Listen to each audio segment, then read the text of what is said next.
Pick a card, any card. Whoa. Okay. Memorize it.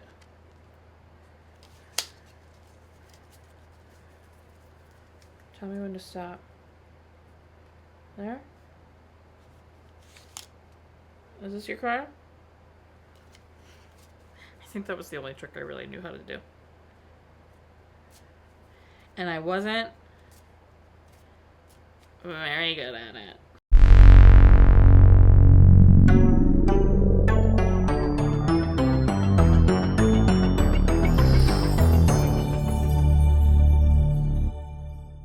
Welcome back to Ever Disney Movie Ever. My name is Jess and I'm watching Ever Disney Movie Ever. Today I'm going to be talking about Magic Camp. Magic Camp is a 2020 Disney Plus original release about a boy named Theo who goes to Magic Camp in his father's honor, and a man named Andy who used to want to be a magician and kind of is a jaded ex-magician who becomes a counselor and finds his love for being a magician again. It's directed by Mark Waters, cinematography by Theo von de Sande, editing by Bruce Green and Robert Malina, music by Rolf Kent, and it's written by Micah, Fitzerman-Blue, Noah Harpster, Doug Mand and Dan Gregor, and Matt Spicer and Max Winkler. The film stars Adam Devine as Andy, Nathaniel Logan McIntyre as Theo, Jeffrey Tambor as Preston, and Jillian Jacobs as Darkwood. The film was announced in 2016 with Adam Devine and Jeffrey Tambor already a part of the cast. They filmed in 2017, and then it was supposed to come out in 2018 theatrically, but stuff happened with it, and it actually came out on Disney Plus in 2020, and the trailer for the movie premiered 4 days before the film premiered on Disney Plus, which means it had next to no marketing.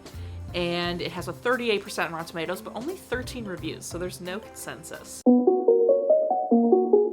The cinematography was fine, nothing to write home about. They did cover the magic tricks really well. I think there was also like a good balance of like, there was some stuff they kind of showed how it was done, but then there were like some big tricks they did not reveal the secrets, which I really liked.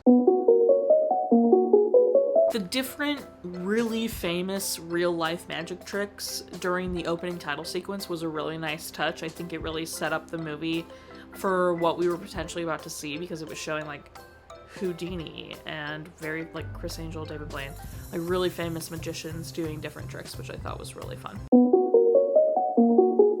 I have such a swing of opinion of this movie because it starts so bad. Like, the beginning of this movie made me genuinely think I was about to watch one of the worst movies I've probably ever seen. The beginning, the opening, abrupt dialogue of Theo and his mom, I was like, what are we doing? Did I start in the middle of the movie? And it's also so bad, like the opening dialogue and just the setup of getting Theo to Magic Camp was so rough. Like, genuinely, I thought I was in for one of the worst movies I've ever seen. And boy, is that not true. This movie, like, very, very tough beginning. I have to guess that's why people, like, why they tried to, like, dump this movie. Because the beginning is so bad. The beginning is so bad. I cannot stress that enough. But then, like, the movie has good heart. As the movie keeps going, you've got this really, like, loving and very genuine little group of kids that, like, you can't help but be like, yeah, okay, cute. Like, some of it's a little cringe, like the little girl and the bunnies, it's a little over the top sometimes, but also, like, kind of works.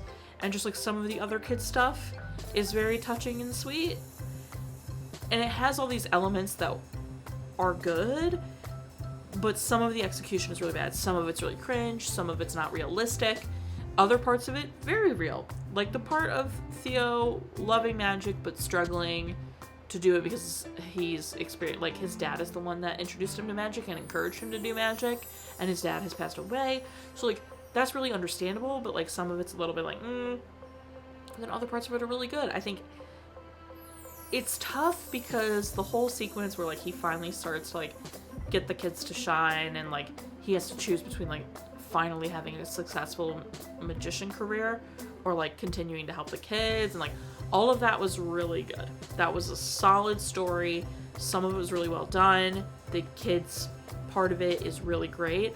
But then there's just like, there's dialogue that's unforgivable. There's cringy things that are like, this is terrible. Like, it's not realistic. What are we doing?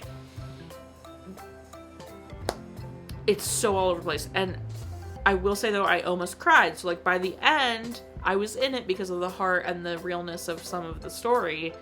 But the beginning was so bad, I couldn't forget the beginning, that it was just, like, so crazy that both of these things exist at the same time. I think the acting is what saved this movie. I genuinely think this movie would be far worse if all of the actors that are in this weren't the actors in this, except like maybe the mom. The mom was not very good. I think she contributed to the bad part of the beginning. However, Adam Devine is so good at funny quips that you can't help but laugh. Jeffrey Tambor just has that weird, charismatic old guy like aura, and he just does it so well that you can't help but like kind of love Preston and be like, yeah, okay, like I totally buy that this dude exists. Those two are a powerhouse, and then all of the kids are like so genuine and so full of heart that it just helps sell the bad parts of this movie.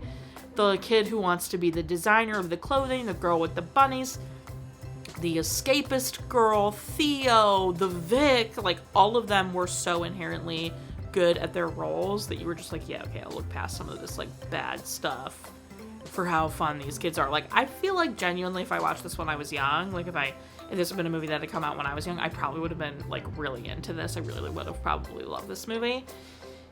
And it makes me sad that it's so bad in the beginning and has some really bad moments, because I do think like there was a good fun like kid heart message in this, and I really think the actors are what saved this movie.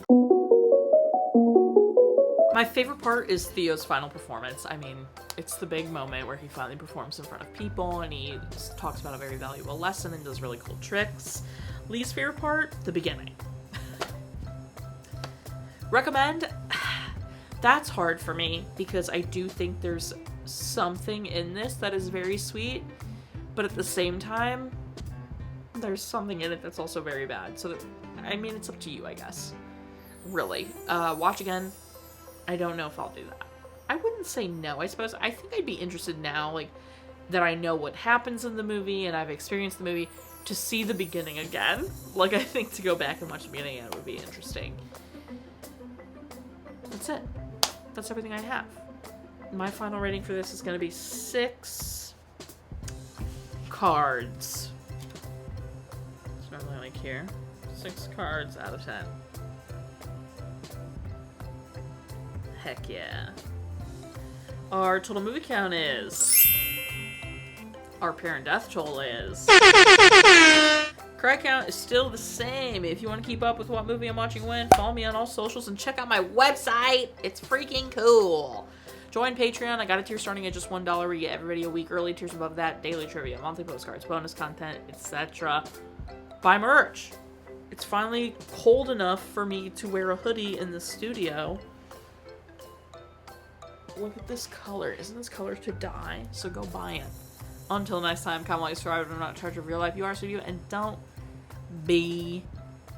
I suppose I'd say Darkwood about it, but she came around and was a good... Well, and I suppose I'd say the Vic about it, because he sucked, but he also kind of learned a lesson. So... I don't know. Don't be, like, horrifically bad dialogue about it, honestly. Horrifically bad dialogue. Ooh, I just got so hungry. What time is it?